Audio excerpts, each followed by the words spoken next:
Welcome back to another high-level match of StarCraft 2. What I've got for you today is a best-of-3 series of Terran versus Zerg, where all the games are played on maps from the Team Liquid map contest. Game number 1, we find ourselves on a map called Sidetracked. Spawning right here in the top left-hand corner, playing with the red Terran SCVs. We have ByuN and his opponent striking up a conversation, playing with the blue Zerg pieces. We're looking inside of the main base of Dark. Alrighty, it's gonna be one of those games, huh? This happens every once in a while, man, where the Koreans are just chatting back and forth, and I'm incredibly curious as to what they're saying, but I still can't read Korean. One day, man, one day I'll learn Korean just so I can probably not, actually. No, there's a very small chance that will ever happen. Anyways, I'm gonna try and ignore this, and I'm gonna try and talk to you about the map. So this is my very first time seeing a game being played on Sidetracked. I think it's called Sidetracked because of the map, the tracks that are crossing it everywhere. Not a particularly useful set of tracks. I mean, none of these tracks really go very many useful places, but that's okay. It's still gonna be very memorable, right? To say the least. Okay, so it's made by a map maker called Killer Smile, and apparently, by the way, we do have a double barracks over here at the front of the natural expansion. This is something that ByuN likes to do very often. It's actually, I think it's his go-to build order right now. Sometimes it's with a third barracks as well, which is kind of sick. Anyways, here's what Killer Smile wrote about this map. He says, it's a standard map with a preferred triangular third base and a short rush distance of 30 seconds. The linear third has an open high ground in front of it from where it can be attacked, but to help with a surround, you can destroy some rocks to open up the high ground for easier access. There are 8 bases per player, 2 of which are unusual. One is forward high ground base with a blocked off purple geyser, and right below it there's a golden base along the side track of the map. He mentioned the name of the map in the description. Somebody roll the credits. It is, by the way, gonna be a third barracks over here inside of the main base. So ByuN opening up with a very aggressive game here, that's for sure. Okay, so real quick, so the preferred location, according to the map maker, for the third base is the one right over here. Then we have an expansion south of that. There's some rocks over here, and there's indeed, there's a purple gas that's covered with rocks. That's interesting. Anyways, we're a long way away for that being, from that being relevant here, because if it's up to ByuN, this game is going to end within the next couple of minutes, and preferably in his favor. Nice little bit of micro here coming out of the Terran player from Korea. I mean, this is something he's been doing for years, right? If you say the name ByuN, you're basically saying Reaper micro. I mean, he's very good at micro in general, but he's the reason why the Reaper ended up getting nerfed back in the day, and it looks like to me he's trying to get that to happen once again. I mean, back in the day, whenever we used to see Reaper cheeses before the nerf, the Reapers would be coming out of barracks that were built on the other side of the map. Ooh, Brenda here. Look at Brenda making little jumps right there from the main to the natural. Anyways, these days, ByuN is going for these quote-unquote Reaper proxies by building the structures inside of his own base. So, yeah, not exactly sure if we're ever still going to see an adjustment to the Reaper. I honestly doubt it. But it's certainly one of those units that gets you a lot of value, assuming you can control them properly. Problem is that the vast majority of players out there, other than like maybe 3 or 4 players, are not as good at microing as, for example, ByuN. Alrighty, so command center on the back of this. We now have a bunch of add-ons as well. It's gonna be, well, double reactor here. So the tech lab is coming up on that more, I guess, defendable barracks here inside of the main base, and now a factory on the back of this. So triple Rex openers were very popular for some time. And then, he actually needs to be careful, man. There's a lot more links coming up. Baneling Nest on the back of this, too. This is essentially a triple Rex opener, but with a Reaper start. ByuN needs to be very careful. If he loses these Reapers, the Ling Bane follow-up is gonna be nearly impossible to stop. Okay, he was on top of that. That's very good. Still needs to be careful, though. No, you can't retreat there. You're stuck, mate. Okay, well, still a whole lot of those Zerglings are gonna end up going down, but I think if you're gonna go for a Ling Bane bust, this is essentially the best case scenario against somebody like ByuN. Especially if you can catch him in the corner like that, right? And you don't really have to worry about the Reapers anymore now. I think this is just gonna be a complete all-in actually here from Dark. All of these cool map features that apparently Killer Smile has worked on, it allowed him to get the 5th place overall. Oh my god, he could just run in. Okay, he's not gonna take the chance. Instead, he just sacrifices the... could he have walked in? I think he could have, yeah. Right over here. Anyways, he's gonna sacrifice the Overlord in favor of Banelings here. Dark already had a bunch of OVs ready to go anyways. There's no way that ByuN actually knows about this. Stimpack is not gonna finish up for another 30, maybe 40 seconds or so, and he is gonna, have to deal with a Zerg infestation inside of his main base. If he's not careful, the Banelings are walking up the ramp as well. Zerglings have already blocked the supply depot. Finally, he can start raising it if he wants to, but that's already 10 SCVs going down. Marines already falling. We have a Baneling morphing in on the depot. That means that this depot cannot be lifted. And you know what? This map, it seems really cool. But I don't think we're really gonna see any of the fancy features that it has to offer until maybe another series. I mean, he could definitely play this out if he really wants to. The problem is that Dark has already done a lot of damage, and he's actually just holding down the Zergling button still. I'm actually a little surprised by that. I would have assumed that... Okay, well, nah, this is still gonna be game over. Yeah, there's really no way. I would have assumed he actually was gonna start up droning again, but sometimes it always seems to me that Dark has an appointment he needs to make, and he wants to get the series over with as quickly as possible. And obviously, he was trying to punish his opponent here from playing a very greedy game. So even though the game does go on for another minute or two, yeah, there's really no way for ByuN to obtain the victory after this many losses. Golden Aura, map number 2 in this best of 3. I don't know if I mentioned it, but the previous map, it took 5th overall in the TLMC. This particular map took 4th. So it's made by a map maker named Maris. Now, Maris has made many maps. You're probably well familiar with some of her work. Either way, this is the description that she wrote. So Golden Aura is a macro map with a diagonal symmetry. It features a total of 13 blue bases and 1 golden base in the bottom left corner of the map. There's no Overlord pillar right at the natural. There are 2 Xel'Naga watchtowers, one on the high ground near the gold base and another one at the low ground in the top right. There's also a good amount of airspace around the map, and in the middle, there is what we call a quote-unquote ramp hill. A ramp hill? Ah, that's gotta be the ramp hill. Yeah, it's basically 2 ramps mirrored right against each other. There we go. Ooh, it's very shiny. Very golden-y. All right. Maris is very well known for making very bright maps and just very colorful ones in general, but with like a color palette that actually works quite nicely. So it's not like everything is incredibly bright, although maybe this one.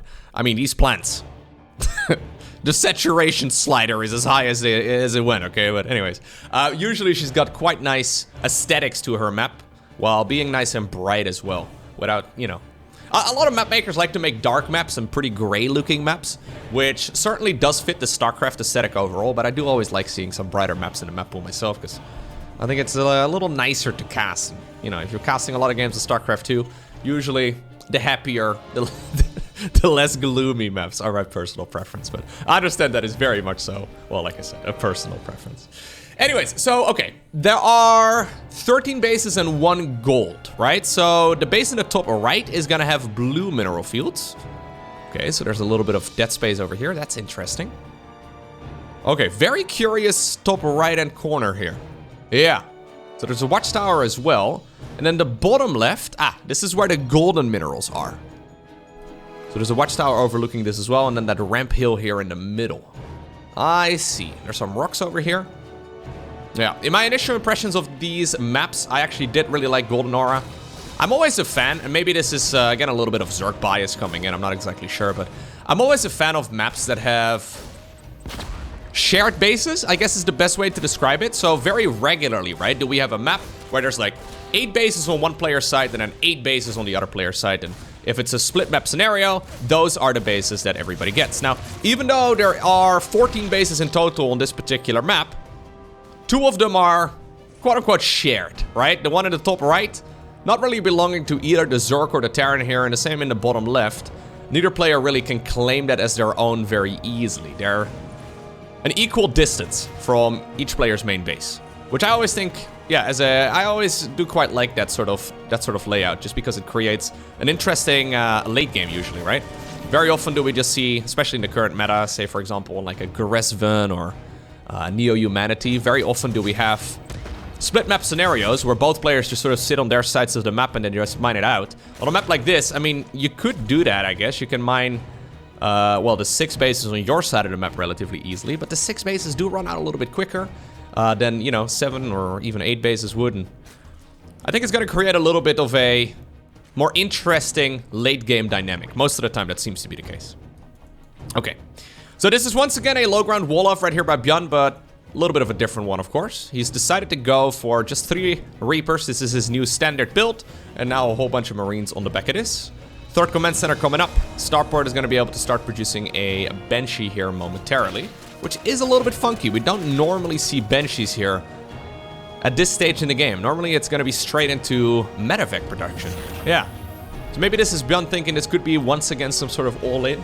Could even be roaches on the back of this, because these Reaper openers are nice at keeping the Zerg occupied early on, but you don't have any Hellions roaming the map or anything like that, and because of that... Oh, it's not a Banshee, actually. It's a straight Raven. Okay.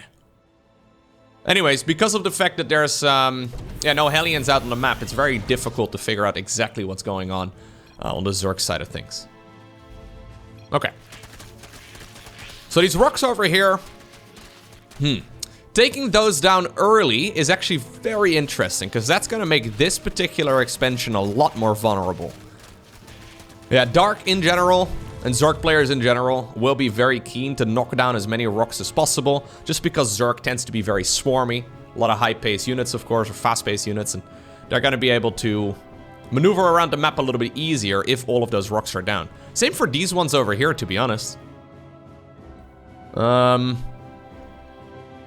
Yeah, defending and you know, making sure that your opponent's siege tanks, for example, aren't going to be set up over here. I actually think knocking down all the rocks, especially the ones close to expansions you plan on taking, is usually a good plan. Anyways. Oh, scan over here. Whoa, Jimmy?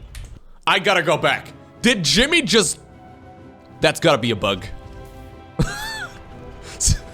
Jimmy just somehow, some way, climbed to the top of the pillar. Okay, here they go again. I was not hallucinating, right? I'm fairly sure there was a Marine right there, together with that... Yeah, no, that's definitely a bug. Interestingly enough, apparently, even though Jimmy was technically on the high ground, it did still not count as vision. So a scan was needed to reveal it. That was a little bit strange. I don't know if either player noticed, though. They must have noticed, but they probably, you know, did a double take as well. And by the time that it was done, Jimmy already went back down to the low ground. Fair enough. Okay. So, we have 1 Raven in the mix, just for a little bit of harassment here. And then medevacs on the back of it, which is very interesting. We actually saw Gumiho make very good use of that in the finals that he played at the ESL summer event against Serral. Where he made a Raven quite early on, and then he used it for anti-armor missiles against that Zerg force. If you haven't seen that video yet, I'll go ahead and post a link to it down below in the description of this video. Very good finals. A very creative gameplay from Gumi in general. I mean, it's to be expected, right? But I think on this map, you really do want to get that Raven out again at some point, right? Or maybe it's just here for harassment? Well, fair enough.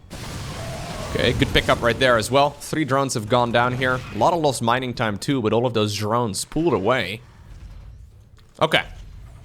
So, in the end though, all the roads do lead towards a relatively standard mid-game army here. It seems to me that Zerg is going just Lingbane based, Terran's going Marine Siege Tank based, both players getting a load of upgrades. We're going to be able to fire up the +2/+2 as soon as 1/1 is done because of the timing there of that armory. And we'll see exactly what Dark decides to transition into. A lot of Zergs right now seem to be fond of going Hydra-Link Bane. Dark, though, an absolute late-game monster. Usually, if you're going Hydra-Link Bane, it's because you want that game to end before Terran gets to that turtle state that we see so very often right now. I'd actually like to see a turtle game on this map, though. Curious to see how that would play out because of the, well, the shared bases, right? The quote-unquote shared bases in the top left. Or, sorry, the top right and then the bottom left. Anyways, don't think that's the ideal siege tank spot. I think over here would probably be slightly better. Queens have a lot of transfusion energy available. 1/1 is finishing up right now for the Zerg. 1-1 has just finished up already for the Terran, so upgrades are basically the same as when this engagement started. I think this is going to be a cleanup right here by Dark. Nicely done right here by the Zerg player. Even gets one of the medevacs as well on his way out. Okay. That was still a good attack right there though from ByuN. Even though he ended up losing quite a few of his units, the trades have been very cost efficient. Plus, economically speaking right now, 70 workers versus now 63, but before I started that sentence, Zerg was actually on quite a bit less than that. I don't mind it. So, Hive coming up right now, +2/+2 fired up on both sides of the map. Dark's probably got a drone straight up to like 80-ish workers. He's gonna need a 5th base here eventually too. I'm assuming this will likely be the next choice, or maybe the one up here, but it does feel like that is quite a bit of distance to cover. It also depends on where Terran would be taking their bases. ByuN doesn't really have to decide where he expends to by looking at where his opponent has expended to, but usually Zerg players will keep their opponent's expansion layout in mind, so usually Zergs will try to expend away from whatever the Terran player is going. So say for example this is where Terran expends next, Zerg would prefer expending over here, so as far away from where the Terran's going, just so again you can make use of that Zerg mobility a little bit more efficiently. Either way, man, this map feels huge, right? It really does feel massive. It's not what she said. There's a lot of distance to cover over here with those siege tanks, though. Base over here down south for ByuN. Yeah, this is a nice tucked away location. There's not really a whole lot you can do here as a Zerg player about this fort. Unless you, like, I don't know, suddenly walk up half a dozen lurkers. But it's gonna be hard to get much done. This base right now gets spotted here, too. With creep in this area, I think it would be quite easy for the Zerg player to take all of that. Yeah, this expansion is actually very nice tucked away. For Terran, it's maybe somewhat more harassable with good siege tank spots. Zerg down a choke point is always scary, but I don't really see how Zerg could deny this 6 o'clock base here from coming up. The drop continues, though. Good pickups here once again. We have an Ultralisk cavern, by the way, on the back of this. Haven't seen a lot of Ultra play over the last few months. But apparently Dark is looking at this game and he thinks Ultras are the right call. I'm not sure if I agree with him. Generally, I see Ultras working the best when Zerg is ahead. So say you're ahead, you're, you know, feeling comfortable in the game. That's usually a good moment to bring out a bunch of Ultralisks to drive the win home. When you're in a relatively even game, or maybe even slightly behind, like this particular one, I actually don't know if I agree that this would be a great unit to make, but the map does have quite a few angles where the Zerg player could be swarming from, so maybe they're gonna shine. The problem is, of course, that Terrans have a lot of good units that they will usually be naturally producing that would be good against Ultras. So Ghosts and Liberators in particular come to mind, but Marauders, especially with +3 armor, +3 attack, they really don't mess around. But obviously these Ultras are gonna come out basically unscouted. I don't think ByuN, yeah, is aware of it, so he hasn't actually seen the Ultralisk cavern. Okay, well now he sees Ultras, so that's maybe even better. A couple of Links and Banes here, right-clicked on that Ultralisk, that's cute. Okay, oof, that was very close, but ByuN does pick up with the majority of his army. Marauders here in the front as well to try and soak up as many Baneling hits as possible. Pathogen Glance right now too, that's the Infestor Energy upgrade. On the back it is for the Zerg. Widowmine, over there. Detonated quite nicely. Do you think there's an advantage playing on this map with blue? The Terran army fades into the background, man. The blue on this map is very blue, huh? Maybe Blue Aura would be a better name for this map. I'm not exactly sure, but... Anyways, apparently, even though the Ultra is not considered to be that great of a unit right now, ByuN still prefers sniping that upgrade if he can. Infestor's coming up. +3 has not started up yet for the armor upgrades here for Zerg. Very important to get that upgrade going here soon, because Ultra's not very useful without max armor. ByuN though doing ByuN things, not transitioning towards any unit that's actually... Okay, there we go, Ghost Academy. Not transitioning, at least just yet, towards units that are usually considered to be good against this. Queens decide to target fire down the medevac, that's good for the Zerg. And I think that these units in the main base are also gonna be forced away once again. We have Infestors out though. Fungal growth, fungal growth. Okay, pretty good, huh? Push over here at the front once again. Widow mines are set up everywhere. Terran's natural camouflage over here. Whoa, beautiful move right there by Dark. Armies around the world are using all these grayish, well, army colors, right? Apparently on this particular battlefield, space station, planet, I don't know where we are. I don't know where Golden Aura's lore will take us, but maybe blue is a slightly more camouflagey color, huh? Blue with golden accents. Is this map blue or is it gold? I can't... What was it again? Black with gold and blue with... whatever it was. It's an old meme. The internet was obsessed by that though for a good couple weeks about a year ago. That dress, remember that dress? Fungal growth coming up. Here it is. Boom! Yeah, I saw that coming in from a mile away. I swear I haven't seen the game, but... that's the Zerg dream right there. Snipes are still very helpful though. Another fungal growth, okay.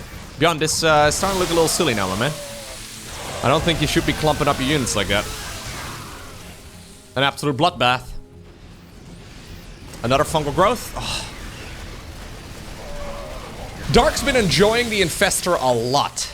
I've seen him go for Infestor play in almost every game, even in situations where we were doubting it. He's been playing a lot of like Roach Ravager Infestor in Zerg versus Zerg, which was really not a matchup where we usually see it, but just the combination, man, of fungal growth and corrosive biles, or I guess fungal growth and Lings and Banes, it's very lethal.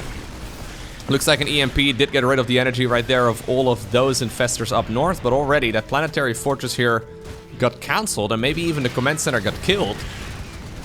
Zerg's just swarming this. Lings and Banes, man. Good unit composition for sure. In the meantime, by the way, the golden minerals were acquired by our Zerg, but that base is gonna get sniped pretty easily. A new Ultralisk cavern was also made, so Dark is gonna get back to his Ultralisk production. Did he ever finish that second upgrade of his? No, he actually never got the Ultralisk speed improvement, which is kind of rough. Liberators right now in the choke point here. They're gonna have to reposition to siege up on this planetary fortress. Okay. Widow mines actually don't have enough right here to fire once again. Fungal growth. Yeah. Hey, there you go. Fungal growth also deals a bit of damage itself. Okay. Didn't expect that would work out so well, but Dark actually getting the upper hand of that trade as well. That said though, that was very expensive. We need to get rid of all these changelings. The changelings now preventing the, there you go, the orbital command from landing. Okay. ByuN still has command centers to spare, so he's gonna start just setting them up on whatever base he can possibly acquire. And it's just gonna mostly be Ultraling Bane with a couple Infestors and now a few Vipers coming up too. There's another big fungal. ByuN normally very good at splitting up those units, but so far in this particular game, he's not doing as sweet a job in that department. The Zerg once again running all of these things around. This expansion's likely gonna go down here because I don't know how much staying power the Zerg really has here, especially against these ranged units, so indeed the hatchery does fall. Nicely done though. Problem is, yeah, in the meantime, there are so many Zerglings still on the other side of the map. Dark is trading out a lot of very expensive units of his, and he doesn't have that much income here in the grand scheme of things either, but he's got a lot more than the Terran, and I guess that's really all that matters. Medevac drop right now coming back. We're gonna burrow these Lings over here. A couple Zerglings burrowed over there as well. This time around is the SCV blocking that expansion. Another scan is forced just to kill like 5 of those Zerglings. And now Dark has decided to take the base all the way in the top right corner. Okay. I love the speed at which these two play. Initial impressions of this map do make it seem a little bit Zerg favored, just because Zerg seems to be able to run out everywhere, but this angle over here is actually very cool. Like, this section is not normally what we have on the map, but yeah, interesting layout. ByuN gonna reproduce a couple of those structures over there. I actually don't think that's the right call. It's not a very good location for it. Once again, little Baneling roll-by over here. Not that many SCVs going down, but ByuN doesn't have that many SCVs to work with anymore. Luckily for him, though, he does have 6 orbital commands. We have 2 Infestors, 2 Vipers. No Zerg army ever got worse. because a Zerg added on 2 Infestors and 2 Vipers. Just that controlling it is difficult. Liberators here in the meantime on the left side of the map. They don't have their ranged upgrade. So the Queens actually have a relatively easy time sniping all of this. Although that was a very messy engagement there too. Liberators getting quite a bit of damage in. Okay. ByuN taking the base down south. Planetary Fortress in this choke point. This is not going to be an easy one for the Zerg to shut down, I don't think. Although, it's up to Dark. Apparently, he thinks differently. He's just going to commit over here. There's a lot of Terran units, though, waiting on the high ground. This almost feels like a trap. I think it actually is a trap. Yeah, the Ultras, the Lings, the Banes, they run away again. ByuN hoping here that his opponent would stick around for a little bit longer, but not this time around. If he was playing against me, I would have lost all these units. Most Zerg players will attack move over there and then look back about 5 seconds later. Drop over here in the top right-hand corner. ByuN actually takes care of that base all the way out there too. This, yeah, really is a lot of distance to cover. Like, the distance from this expansion all the way to the top right. It seems like it's a long time away. Like the high ground here, though. That's really cool. It's like a horseshoe shape right over here, right? It's like, we're going all the way around. All on a similar plane. Looks like we're once again making a base over here in the bottom left. Dark sending a whole lot of his drones in that direction already. Okay. This map looks really cool. Yep. A lot of people have mentioned that apparently the maps aren't different enough this season, but I mean, obviously none of these maps are available on the ladder just yet, but I gotta say, the ones I've seen so far, I am pleasantly surprised. When I said in that previous video that apparently a lot of the maps seem mostly the same, that's because what other people have told me, but these maps are definitely a little bit different than what we have in the current map pool of StarCraft 2. Okay, there's that planetary going down, blinding cloud over there too. There's already an infestor waiting underground. ByuN barely doesn't lose all of those Marines and Marauders, but they're not very far from dying. Okay, luckily for him, Ultras don't have that much sustain, so they will end up going down. One Ghost over here, all the way up north.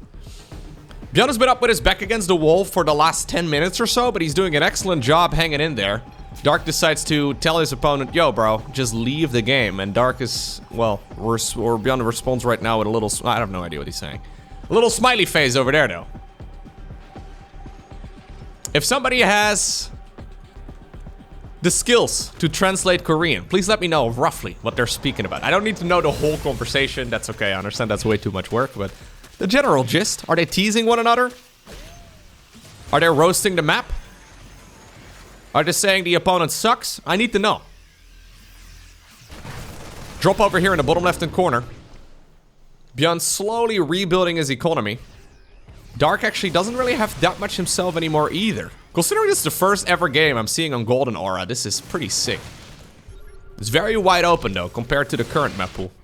Once again, no planetary fortress over here, and once again we have a Zerg run by here at the bottom of the map. Terran's not even remotely close to this. He does snipe a bunch of the Banelings. I don't think having all your infrastructure out in the open like this is ideal. There's another fungal growth. EMPs as well, trying to just do whatever. Siege tank gets abducted. The Terran army, okay, it's run all the way back home. But by the time he gets here, a lot of the Terran infrastructure in the natural, well, at least it started burning. It hasn't disappeared yet, but a lot of the expensive units here from the Terran did get destroyed. Both players now with a lot of money in the bank. We do have a lot of larvae available. Good snipes over here, okay. Very lovely work right there by ByuN. Grabbing those units is massive. Obviously, one thing that's not going so smoothly here for ByuN is his Sim City, right? Just the way and the angle at which he's positioning all of his structures. I don't think it's quite optimal.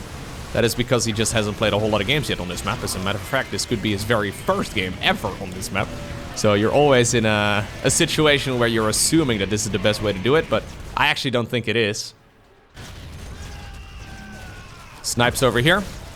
We do have those infestors. I mean, we had detection here earlier, but apparently most of the detection here is gone. That's another infestor getting popped. Good snipes right here by ByuN. He still has a scary army. This base over here, incredibly exposed, but for now, apparently, it's the right structure over here together with the right units.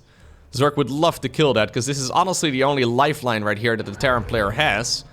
There's basically no mining anymore, where, you know, he started off the game in his own little quadrant. Infestors just spreading around over here.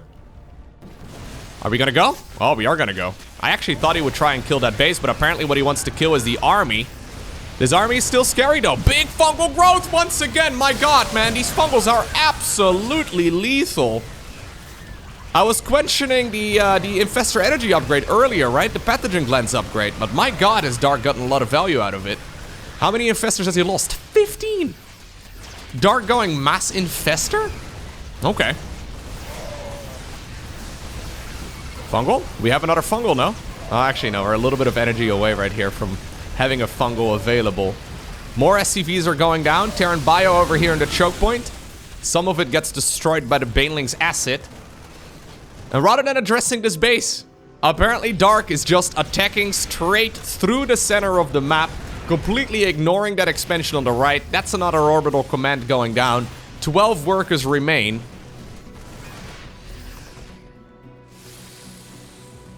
We have a Liberator that was previously protecting that base, going towards the top right. The other Liberator also trying to harass one of those Zerg bases. We'll probably see another expansion here in the bottom left again momentarily. This is shutting down a lot of the mining here from the Zerg though, and it may very well give ByuN a bit of time to breathe. He's mostly just gone back to Marines, Marauders, and Medivacs, the way he started this game as well. Okay. He's thinking about starting up an attack. I don't know if that's the right call though, because this Zerg army is so much bigger. Here comes Dark. Here comes Dark. Ultras coming in from the back as well. Zerglings over here. There's a fungal growth available too. Okay, at least there's a group of Medivacs available to pick up all of those units on the ground. But ByuN doesn't have enough remaining anymore to continue playing this game. And it's Dark who obtains the victory 2-0.